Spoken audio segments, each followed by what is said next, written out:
Bienvenue dans ce nouvel épisode de J'évolue donc je suis. Aujourd'hui, on va parler d'un concept puissant et encore peu connu du grand public, la wondologie. La wondologie, c'est quand on s'identifie tellement à ses blessures qu'elles deviennent notre identité. Dans cet épisode, je vais donc t'expliquer pourquoi certaines personnes ont du mal à guérir, comment une souffrance peut devenir un repère inconscient et surtout comment s'en libérer pour retrouver une posture d'épanouissement et non plus de survie. Je te partagerai aussi des exemples très concrets issus de mes accompagnements pour que tu puisses t'y reconnaître ou reconnaître ceux que tu aimes. Bienvenue dans J'évolue donc je suis. Ici, nous explorons la transformation personnelle et la conscience de soi. Ensemble, nous allons découvrir comment surmonter les défis de la vie et devenir les alchimistes de notre propre existence. Préparez-vous à un voyage intérieur riche en découvertes et en évolution.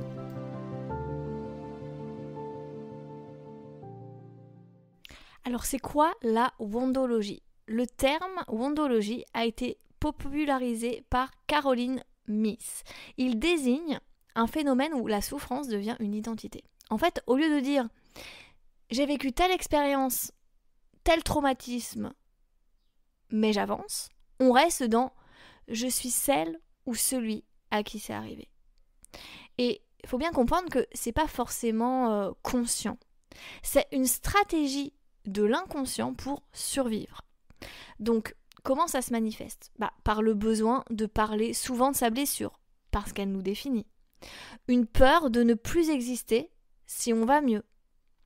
La sensation d'être invisible sans son mal-être.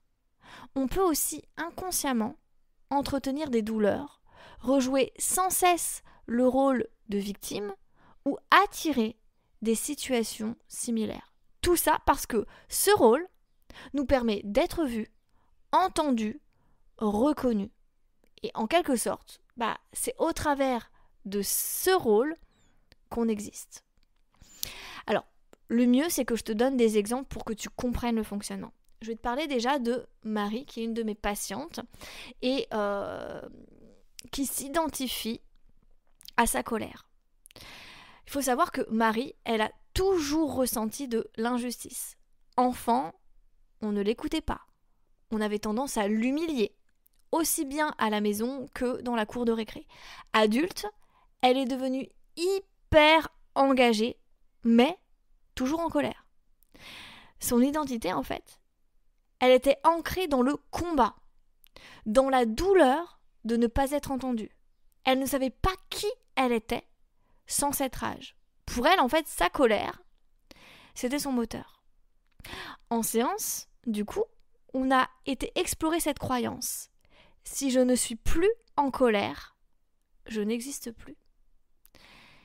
Et ça lui a permis de commencer à construire une identité plus libre, plus paisible, mais toujours engagée. Alors bien sûr, ça a nécessité différents stades dans notre parcours thérapeutique, mais voilà, elle est déjà beaucoup mieux aujourd'hui et ça c'est top.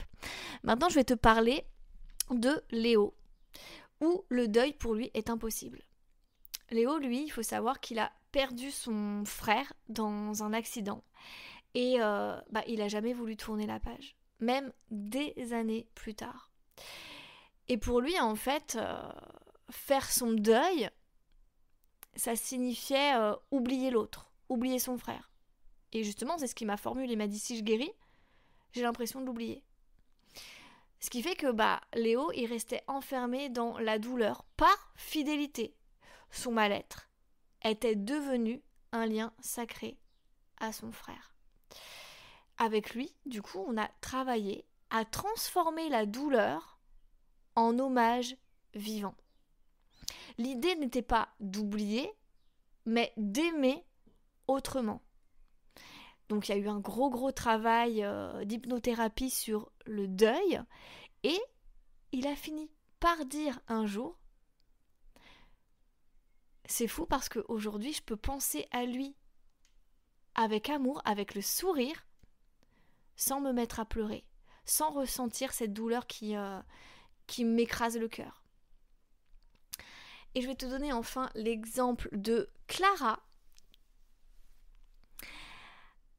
Clara, elle a été souvent malade lorsqu'elle a été enfant. Et c'est dans ces moments-là qu'elle recevait le plus d'attention, le plus d'amour de ses parents, qui travaillaient beaucoup. Adulte, eh bien, elle a reproduit ce schéma. Chaque fois qu'elle va bien, elle se sabote inconsciemment. C'est-à-dire qu'elle va générer de la fatigue, des douleurs, de l'isolement. Et du coup, donc, son corps parle, son corps envoie des signaux. Parce que son inconscient a associé souffrir égale être aimé. Donc du coup, en s'isolant dans sa souffrance, dans sa douleur, elle s'attendait à ce que l'autre, la personne qu'elle fréquentait, vienne à son chevet pour s'occuper d'elle. Sauf que c'était pas forcément le résultat qu'elle obtenait. Donc bien sûr, on a fait un gros travail là-dessus avec le programme Incarner sa réussite. Donc il y a eu différentes étapes. Mais on a été travailler un nouveau référentiel d'amour où elle peut exister, recevoir, s'ouvrir sans devoir aller mal. Alors, du coup, pourquoi on reste bloqué dans la wondologie ? 1. Parce que ça nous a donné un rôle. La blessure, faut bien comprendre qu'elle devient une identité, un repère dans la tempête. Même si ça nous fait souffrir, c'est ce qu'on connaît. Donc en quelque sorte, ça rassure une partie de nous. 2, parce que, en effet, c'est la seule façon qu'on connaît d'être reconnu. Si on a reçu de l'attention uniquement quand on allait mal, on garde ce lien. Et on se dit, si je vais bien, peut-être que je vais plus mériter l'attention des autres. On va se désintéresser de moi. Je suis peut-être plus intéressante sans mon mal-être. Alors que pas du tout.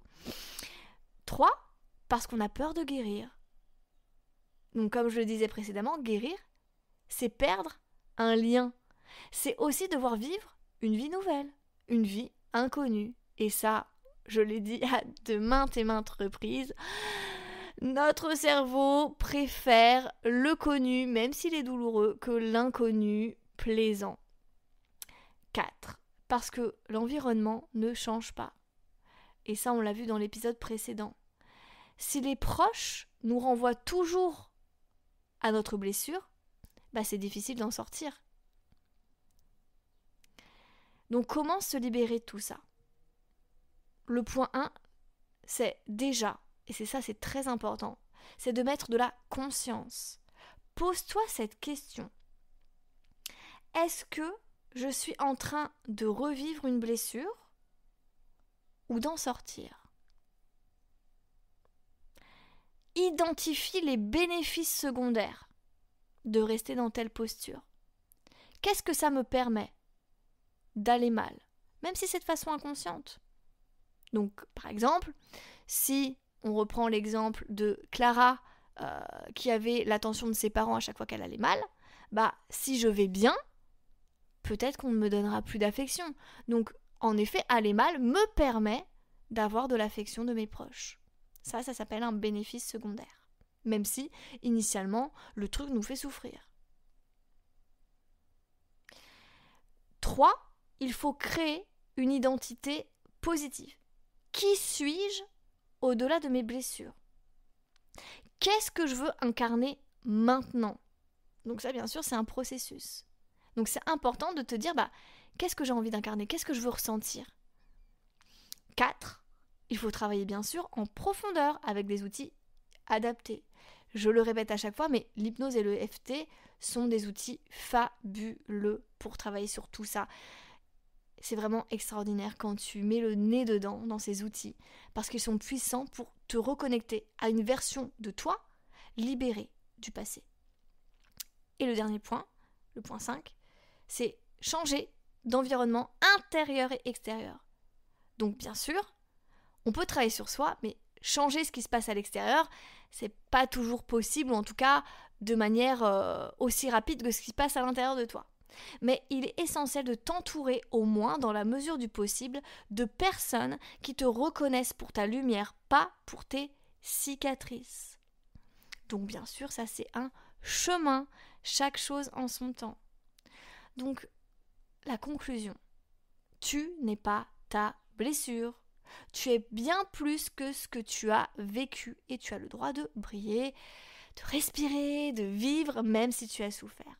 Donc si tu sens que tu es encore enfermé dans un rôle qui ne te convient plus, je peux t'accompagner avec mon programme notamment Incarner sa réussite qui permet justement de poser ce qu'on veut devenir et d'avoir un cheminement respectueux de ton parcours de vie. Donc c'est un accompagnement thérapeutique concret et complet pour te réapproprier ton espace, ta place et te libérer de ces loyautés invisibles à la souffrance. Et si ton mal-être ne venait pas seulement de ce que tu as vécu, mais de l'histoire que tu te racontes à ce sujet. Donc dans le prochain épisode, on parlera du pouvoir de la narration intérieure. Comment les phrases que tu répètes dans ta tête peuvent devenir des prisons invisibles, du type « je ne mérite pas mieux »,« je suis toujours celle qu'on quitte, ce n'est jamais pour moi ». Tu découvriras comment ton cerveau crée et renforce ces récits. Et surtout, comment tu peux réécrire ton histoire intérieure pour transformer ta vie.